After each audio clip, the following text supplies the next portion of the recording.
We are going for the samples, selecting the sample. There are certain essentials which we have to consider.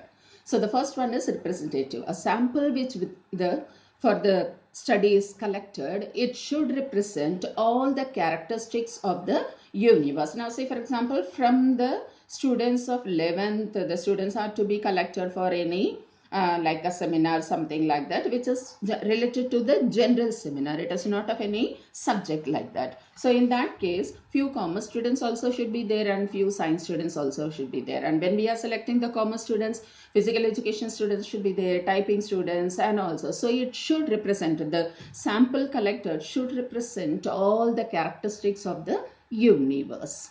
And the next one is independent. That is, selection of one unit or one item should not be dependent on the inclusion of some other item. So you can imagine in the schools also, no, sometimes if they are selecting, like you come here to do this work and I want one more person. See, many times we say that if she is coming, then I also will come. If he is coming, then I also will come. We are doing many times like this, no? So the one item to be selected is depending on the other item. That should not be there when we are collecting the sample. Then homogeneity. All the samples selected from the universe should be homogeneous. That should be same type. Homogeneous, it is same type. So it should have the same characters. Then only we can form a sample.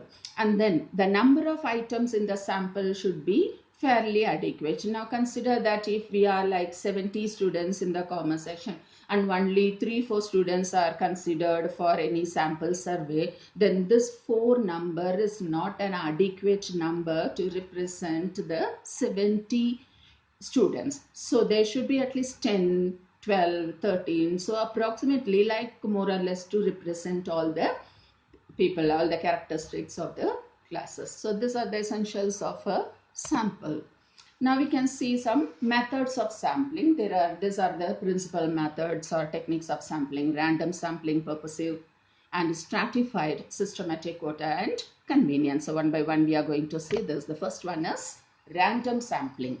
Random, we all know that, randomly calling everyone. Say for example, now many times it happens when there is some program organized in the assembly zone, then we are seeing that send any 5 or 7 boys from this 10th class. Then what the teacher is doing there, you come, you come, you come, and then you are going there. So randomly selecting. So the sampling also can be done like that.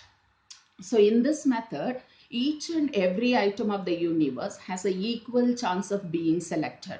Now they have the chance, maybe me, maybe the next one. So everyone is having the same chance.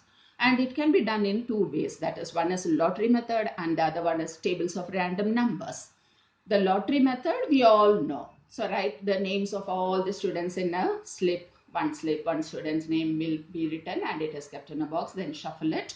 Then we have to select. Now say for example, out of the 70, we want to select 10. So randomly we pick up the slips. So we get the sample.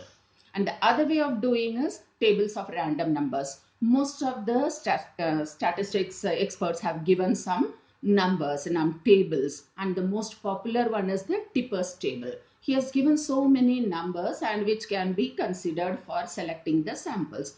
So this, all the items will be arranged in any order. After arranging in an order, they use the tables. The required number will be selected according to the numbers in the table. So there are this we will see as like in the classes also, the numerically arranged and then every 5th item, right? So we can select like that. And merits, it is free from personal bias. When we are selecting the slips and all, we are not going to see whose name it is there. So there is no personal bias. And each and every item has equal chance. All the 70, any one slip can be, like any 10 slips can be selected. So anyone will be the sample. So equal chances is there for every member. And then it gets the universe gets represented fairly here. That 10 members will be representing the universe, and it is a simple method. And demerits, if we are seeing, it does not guarantee any proportionate representation. We are just simply like taking the slips and all, then we cannot say that it has represented properly. Then certain important items are there in the universe, but that is not given any attention or significance here.